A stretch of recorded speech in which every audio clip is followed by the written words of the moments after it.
Hello, hello. Hello, everybody who is joining me once again, or people who are joining me for the first time. I welcome both. This is another study stream. This is going to be one of our 2-hour study streams from 3:30 to 5:30 Eastern Standard Time, or for my GMT audience from 8:30 to 10:30.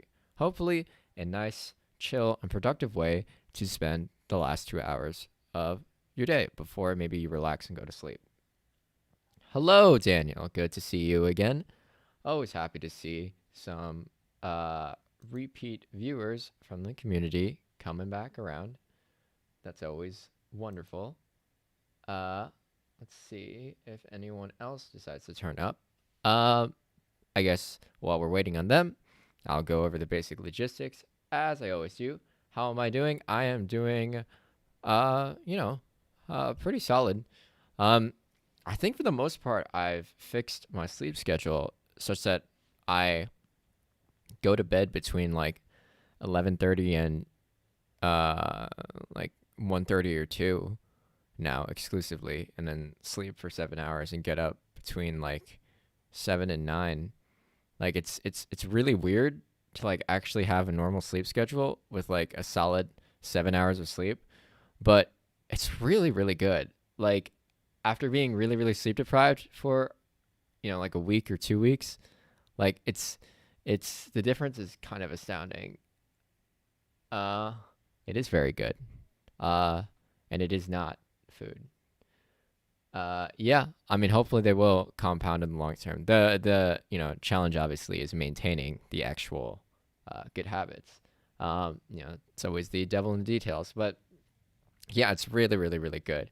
I especially recommend this to anybody in quarantine because it's really, really helpful to just reset like your sleep schedule such that it's realigned with how normal people get up and how the normal world functions once again. And it's really hard to like fall apart with that. But yeah, I managed to start waking up at normal times again, which is great. Anyways, really quick, I'm going to run through the logistics of how these study streams work. So if you are new here, the way these work is I run 15-minute work stream or work sessions with music, nice Rainforest music, courtesy of Kevin MacLeod. Bless him. Yeah, it's weird, Daniel. Quarantine doesn't feel like quarantine anymore. Which honestly just means like once vaccines are actually distributed and whatnot, it'll just be so wonderful just to get outside and feel normal again. The difference will just be so relieving and so great just to act like it's before March of 2020 again. Anyways, logistics, right? 15-minute work sessions, some nice Rainforest music. 10-minute breaks. During those 10-minute breaks, I walk you through some healthy habits, including habits to rest your eyes and reminders to get up and walk around for at least 3 minutes. This is all just healthy habits to make sure that you do not fatigue your body in any way from working at your desk for extended periods of time, because the human body not developed to do that. It's very unhealthy if you're non-intentional about it. Right. And yeah, I also engage with live chat if anyone is attending live. I also read comments on these videos, but no one usually comments on the VODs made from these live streams. But yeah, I always love engaging with the community, talking about productivity advice, working at home advice, learning at home advice, and stuff like that. I would say that that's what my channel is geared towards, but that first video has taken a real long time to actually get put together. But it'll come. It's about procrastination, ironically enough. So, yeah, it's coming. It's coming. I swear it's coming. It's really hard juggling like being a student and like content creation and just like all the other projects. You know what? I'll probably put an announcement on the Discord like ahead of time when it's actually going to drop.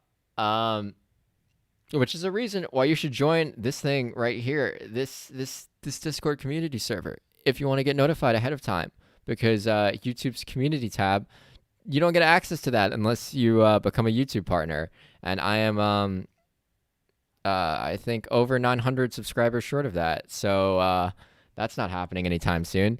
So if you want to get updates, you're going to have to go to our community Discord server, which I constantly advertise and I constantly show on every stream. If you're watching this as a YouTube video or you're a new live viewer, I highly encourage you to join the community. It's still a very nascent Discord server. I still have to get some moderation tools fully set up, but hopefully it'll develop to a nice, helpful community for people to be productive, to help each other with, learning, work, and all that, so you can make space for in your life for the things you want to do. Thank you for the nice plug. Yeah. If clarification about the YouTube Partners Program, you need 1,000 subscribers and 4,000 public watch hours in the last 12 months. So essentially, within the span of a year, you need to have maintain at least 1,000 subscribers and maintain 4,000 watch hours from the public. Yeah, actually, low key, like this live streaming situation is kind of a way of hacking the watch hours aspect. Oh, that's cool. You're helping your cousin out with chem work. That is always helpful. Teaching is one of the most effective ways to learn something too. So if you're also trying to review chemistry, that's good.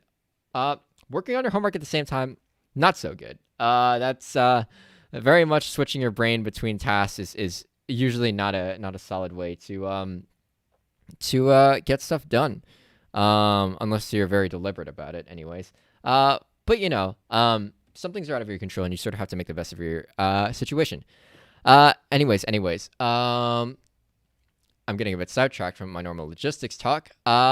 Really quick before we start off, I think I've clarified what we do here. I want to remind you some good habits to begin with. Usually I like to start off these work sessions by announcing what I'm going to do publicly so that it's specific in my mind and I know what to do at any given moment, and so that there's some public accountability and some social pressure to get my stuff done. So in my case, I need to finish the code section for an econ project. So I'll be working in RStudio for the majority of the time, unless I'm looking up Stack Overflow code snippets to sort of shove in there because I don't quite remember how to use R. If you're at home, you can always announce. Yeah, okay, I do say and a lot. It's all right. I'm trying to work on it. I'm freeballing it right now, so like I can't really talk very deliberately. I guess, if I had like a teleprompter and like a pre-prepared speech, then yeah, I guess my and ums would be way, way, way lower. Yeah, there we go again. I'll definitely work on it. I've seen a lot of other YouTubers also struggle with this. The thing about YouTube videos, though, is that you can do jump cuts. So all the uhs and ums that YouTubers would be saying are already cut out. But when you got this live stream situation set up, you can't do that. Yeah. Anyways, so glad you've joined, Aaliyah. I'm saying again in this case because I have no idea what I was talking about beforehand. Oh, yeah. Naming what you're going to do specifically. You should do that. It gives you some specificity in your mind about what you want to do, and it gives you some public accountability. If you're watching live, you can post in the live chats if you would like to, or if you're watching at home or you don't want to post what you're working on in live chat, you can take a post-it note, write on it what you're trying to get done, and post it in the top corner of your screen. That way, if people walk by, they can see what you're trying to work on, and you may have some social pressure to finish it. And you always see what you're trying to work on at any given moment, which helps you stay mindful of what you're trying to get done. What else?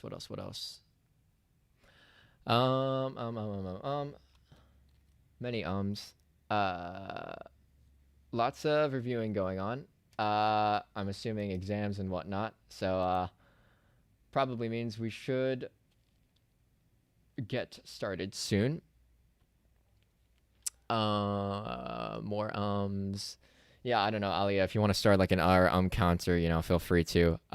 Might as well at this point because I'm doing it so much. One final thing. I always advise you to edit your digital and physical environment to make it as conducive to work as possible.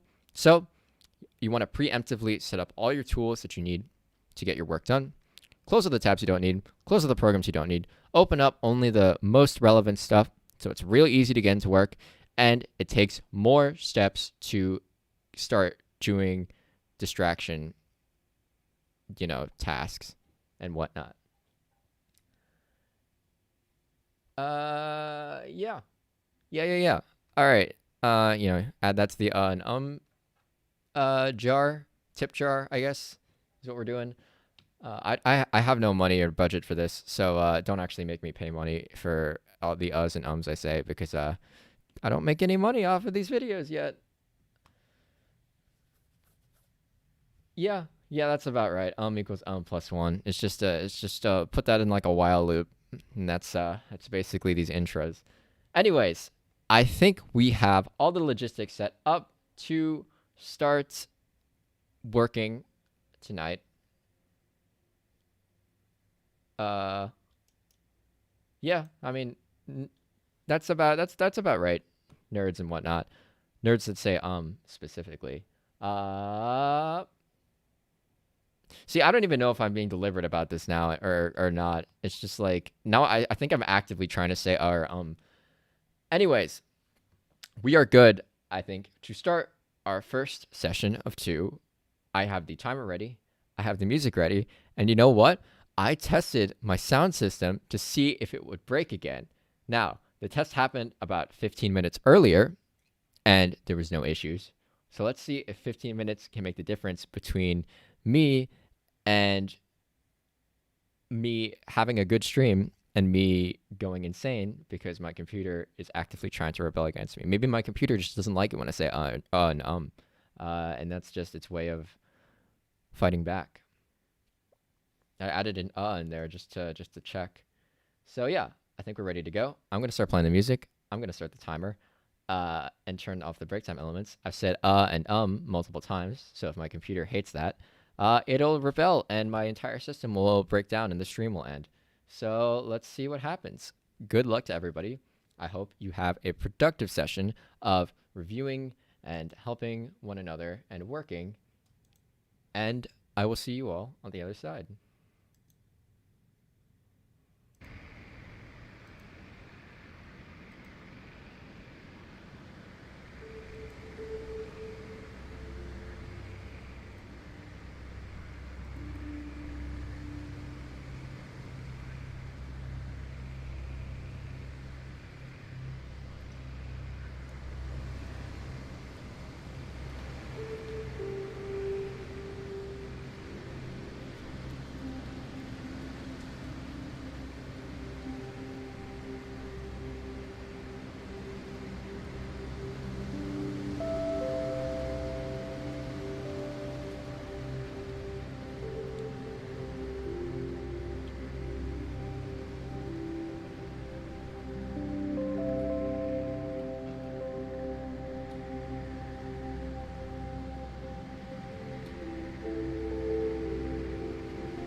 Okay, that is the first session of 2 done. Yeah. All right. I am going to set up the 1-minute timer that we're going to use for our eye breaks. For those of you who are new, the way these breaks will work is that I will first walk through a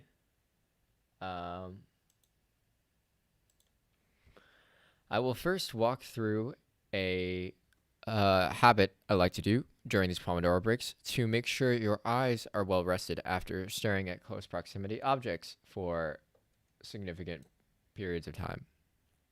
So what I advise you do is you find an object that's 6 to 7 meters away or 20 feet away if you use imperial system. We're going to fixate on that object for about a minute to rest our eyes. Make sure that object is safe to look at. Don't look at the sun. Language, by the way, it's supposed to be family friendly. Yeah, all right. Cool, cool, cool. Let's let's get set up. So please find the object in your view. And I'm going to start the timer, and then I will chat with the rest of chat. So please find the object. Don't look at anything dangerous. Don't look at the sun. Don't look at a blinding light. I'm going to start the 1-minute timer now. All right. Make sure your eyes are relaxed while you're looking at the faraway object. This is supposed to be restful, so while you're focusing on the faraway object, there's no need to squint or strain your eyes to try to focus on the faraway object. Keep looking. My sound is set up decently, so hopefully there's no issue with me not being able to hear the timer. I don't suspect there will be, but you never know. Murphy's Law. Keep looking. Keep looking.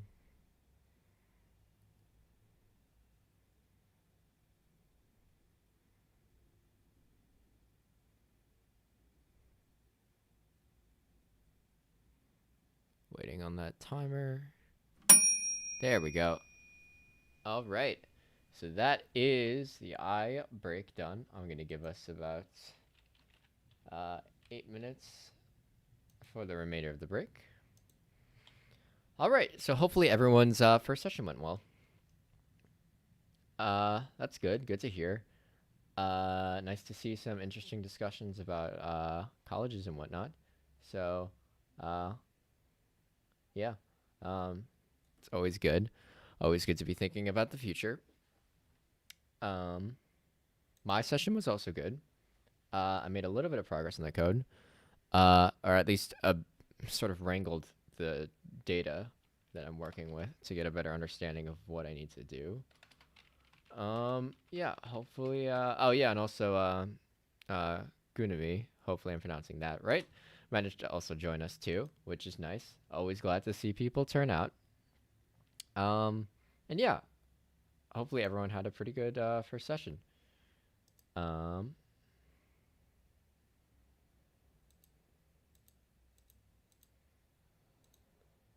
yeah. Uh, let's see. So, really quick, I do want to encourage everyone to get up and walk around briefly. Um, just usually for about 3 minutes or so to get water, to stretch your legs, to use the bathroom if need be, things like that. I'm going to encourage everyone to do that. Let's meet back up at the 3 minute and 30 second mark. So please walk around.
All right, I am back.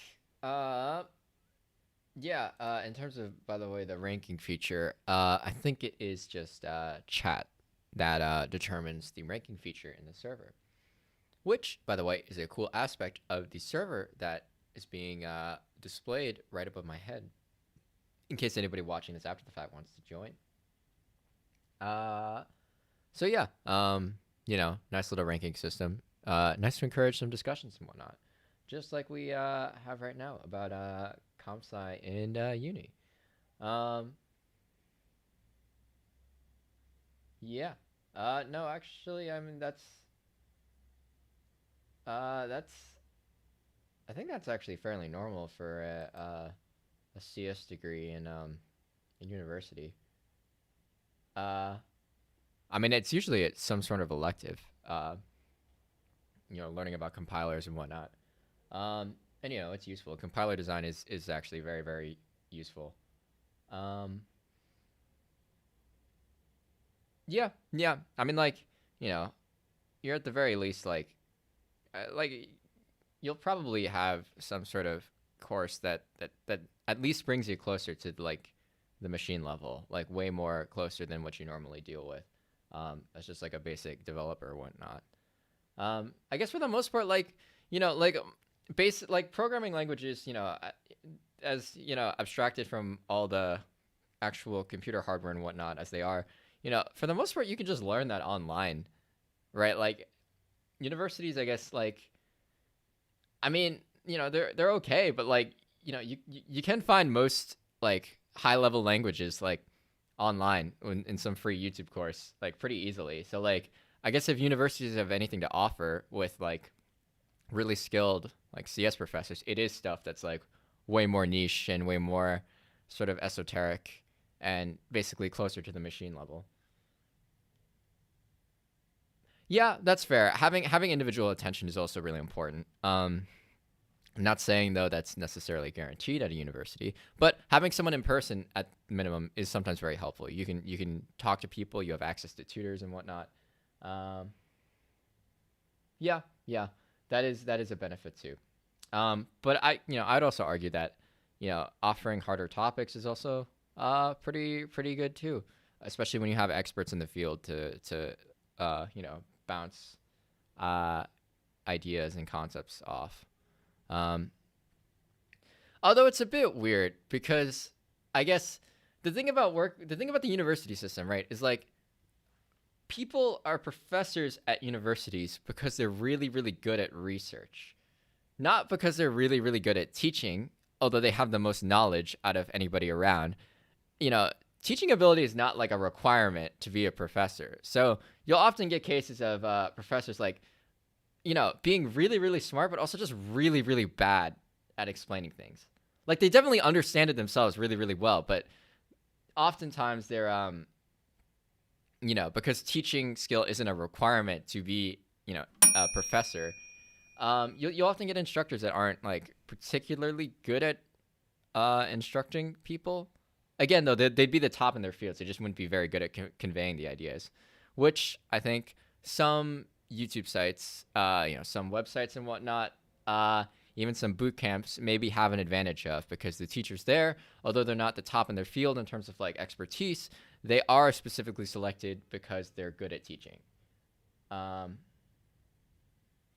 yeah, yeah, a lot of STEM professors are like that, especially just because they work in a very abstract and esoteric field that's very abstracted from just normal everyday experience. So it's particularly hard to teach that well.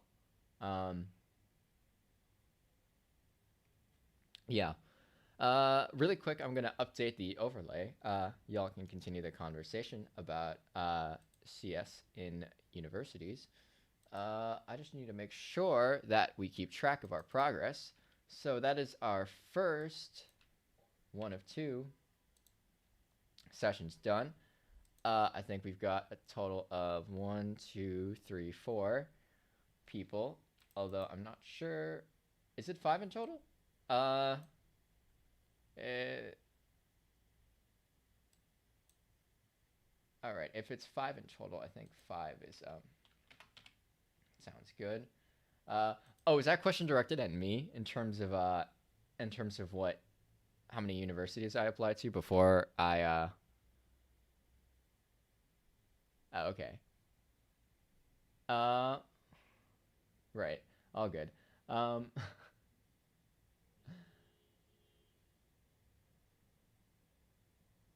right, yeah. America's university system loves to nickel and dime people pretty substantially.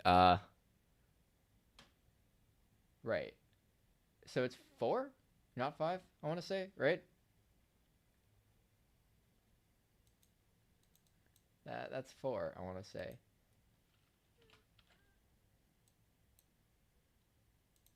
Right? 4. 4. All right, cool. 4 is good. All right. So that should be us catching up on the progress. I think we're all nice and rested. Hopefully you've refilled on water. Hopefully you've walked around. Hopefully you rested your eyes alongside me. Now, I think we can start thinking about getting set up for the next session. I'm going to set up the timer and the music, and then we're going to engage the second session. Let me just rewind the Rainforest track. There we go. And set up the timer once again.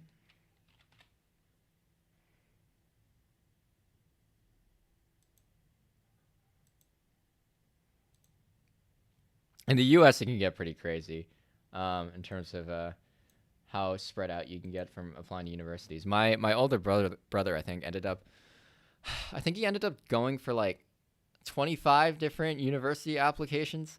We have a lot of universities in the U.S. and so he sort of shotgunned his way to university, and I mean, I guess it turned out pretty well.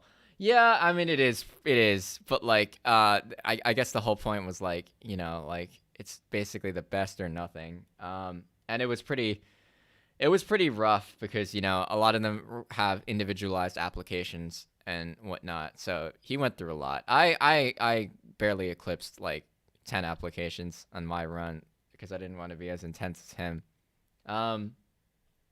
But yeah, it can get pretty intense in the U.S. depending on your situation and whatnot.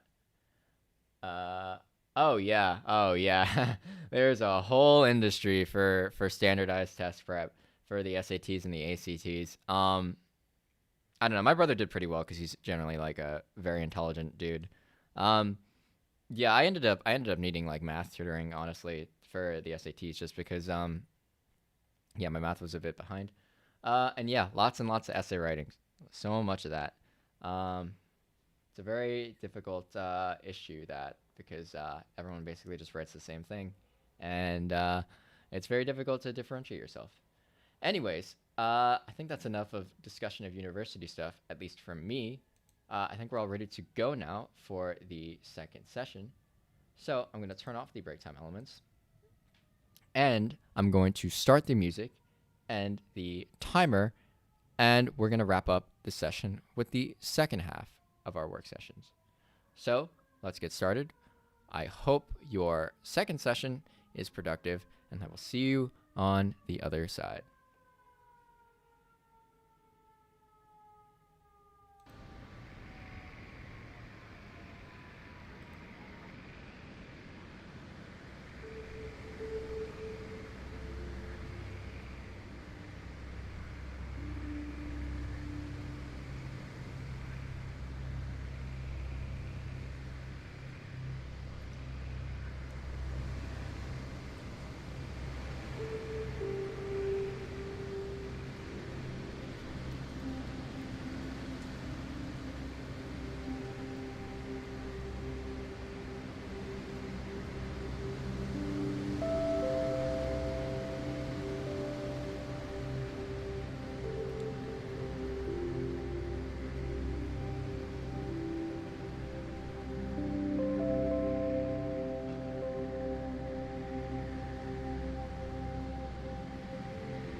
Okay, that is the end of our second session. It looks like a lot of my audience has tuned out because it is late in other parts of the world. So I will try to wrap this up as quick as I can for everyone's sake. Let's load these break time elements up again. All right, so really quick, we're just going to continue with the normal eye habit that I always preach. So that means looking at the same object that's 6 to 7 meters away or 20 feet away or farther. We're going to be looking at it for 1 minute. I have the timer set up now, and I've found my object once again. Hopefully you found yours. I'm going to start the timer now, and we are going to fixate on that object. Remember, you are focusing on the object, but you're keeping your eyes relaxed. This is meant to be relaxing and reorienting for your eyes, not straining or stressful in any way.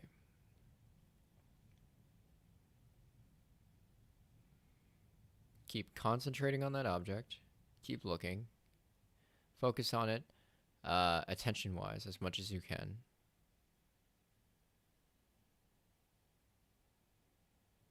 Keep looking. The timer will sound eventually when the minute is up.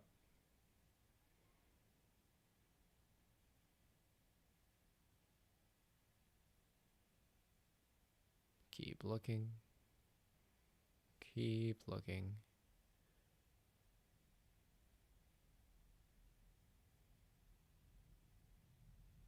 Timer will sound soon. All right, cool.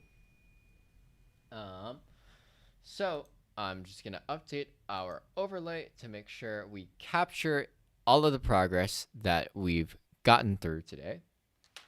So right now, we have totaled, I think, 7, which is not a bad haul for a work session. And we've gotten our second session of 2 done. So that is a complete stream. Hopefully, this was helpful for anybody tuning in after the fact, who isn't tuning in live right now. Hopefully these are helpful, as a way of motivating yourself to study, even if it's not live. Obviously, joining the live version is preferable. I can interact with you more directly. And the sort of social accountability is much more stronger if you do turn out live. But I appreciate viewership of all types. Just feel free to like and subscribe if you find value in this type of content. I usually end these with a productivity tip just to round things off. Try to maximize the amount of value that viewers of this content actually get. Although I'm struggling to figure out what my tip for today is going to be. Like I said before earlier, I should have probably planned out these tips to offset the actual thinking ahead of time. That would have helped avoid situations like these where each time I have to individually start thinking through the actual process of figuring out what I'm going to say again. I suppose